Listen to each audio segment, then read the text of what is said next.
Hay dos procedimientos en los cuales el tratamiento se administra directamente al cáncer del hígado a través de las arterias hepáticas.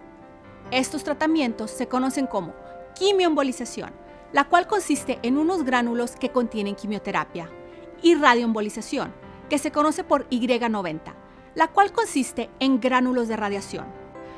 Ambos tratamientos prolongan la sobrevivencia encogiendo el tumor, pero no curan el cáncer del hígado. La reincidencia del cáncer es posible. Por consiguiente, los pacientes requieren seguimientos continuos con el hepatólogo para identificar tratamientos alternativos en caso de reincidencia. Radiólogos intervencionistas llevan a cabo la quimioembolización y radioembolización. Durante estas intervenciones, el radiólogo iniciará el procedimiento a través de una arteria en la ingle o en la muñeca, en la que se introduce una sonda muy pequeña que entrará por los vasos sanguíneos para llegar a las arterias hepáticas que abastecen nutrientes y corriente sanguínea al cáncer del hígado.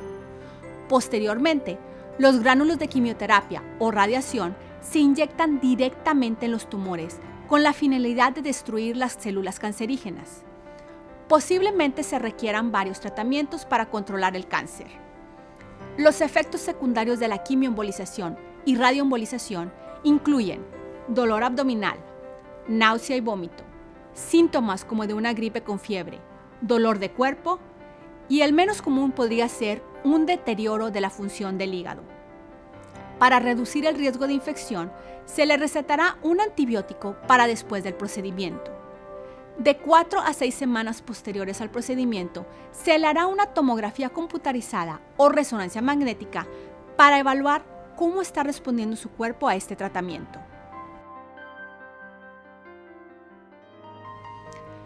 El Comité Multidisciplinario del Tumor del Hígado revisará el caso de cada paciente, identificará la función del hígado del paciente, su condición de salud y nivel de funcionamiento, así como el número y la ubicación de los tumores en el hígado. Estas especificaciones ayudan al comité multidisciplinario a decidir si la quimioembolización o la radioembolización es el mejor tratamiento para usted. A diferencia de la quimioembolización, la radioembolización requiere 2 consultas. La primera es para encontrar en dónde está ubicado el tumor y para calcular la dosis de radiación necesaria. La segunda consulta es para aplicar la radiación. Estas consultas generalmente están espaciadas por una semana. El beneficio de la radioembolización es que tiende a retrasar la reincidencia comparada a la quimioembolización. Sin embargo, no todos los pacientes son candidatos para recibir este tratamiento. Después de recibir ya sea la quimioembolización o radioembolización, es importante continuar una vigilancia a través de imagenología y exámenes de sangre para que sean analizados por el equipo especializado de California Pacific Medical Center. Si su tratamiento incluye un procedimiento de radiología intervencional, he aquí las expectativas que usted podrá tener.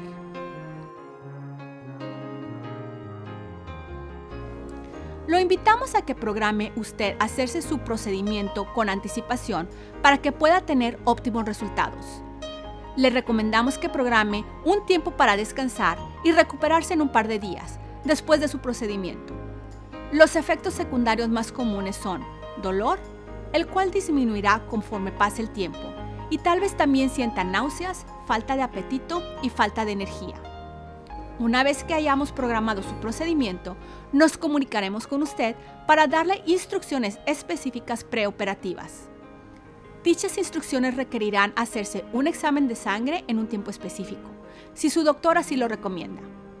Revisaremos las medicinas que esté tomando. Si toma medicamentos para adelgazar la sangre y para la diabetes, es posible que tenga que parar estos medicamentos previo a la fecha de su procedimiento.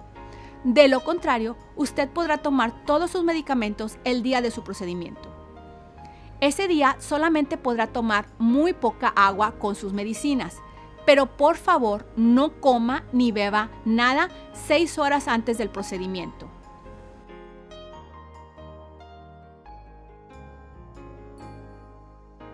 Se le pedirá llegar a la sala preoperativa 2 horas antes del comienzo de su procedimiento. Una vez que esté ahí, un enfermero o una enfermera le ayudará a cambiarse.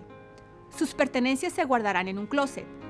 Se le colocará la aguja intravenosa y se le hará cualquier examen requerido, tal como un examen de sangre o un electrocardiograma en ese momento. El radiólogo intervencionista revisará con usted los detalles del procedimiento y contestará cualquier pregunta que usted tenga. El procedimiento se hace en 1 hora y se le administrará una anestesia o un sedante. La mayoría de los pacientes se van a casa aproximadamente después de 4 horas en recuperación. Sin embargo, algunas veces puede requerirse el pasar una noche hospitalizado. Para algunos procedimientos se le recetarán medicinas que podrá tomar cuando llegue a casa. Antes de darle de alta, la enfermera revisará con usted las instrucciones para tomar sus medicamentos. Si tiene alguna pregunta acerca de las medicinas, nos puede llamar cuando llegue a su casa. La buena noticia es que cuando tiene un procedimiento de radiología intervencional no tendrá ninguna incisión, puesto que este es un procedimiento mínimamente invasivo. Solo le pondrán una gasa pequeña en donde tenga los orificios. Se puede quitar la gasa después de 2 días. Se puede bañar un día después del procedimiento, pero no podrá sumergirse en una tina o una piscina por 1 semana. Evite hacer esfuerzos corporales duros por un total de 5 días.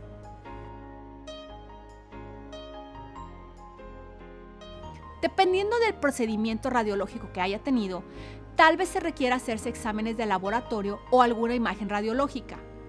Estas citas las tendrá que hacer con el Departamento de Programación de Citas de la Clínica de Patología.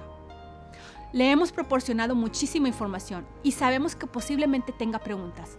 Por favor, anote sus preguntas en un papel y no dude en comunicarse con el doctor para que le aclare cualquier duda. Muchísimas gracias por ver este video. Esperamos tener la oportunidad de atenderlo y contará con todo nuestro apoyo antes, durante y después de recibir su tratamiento.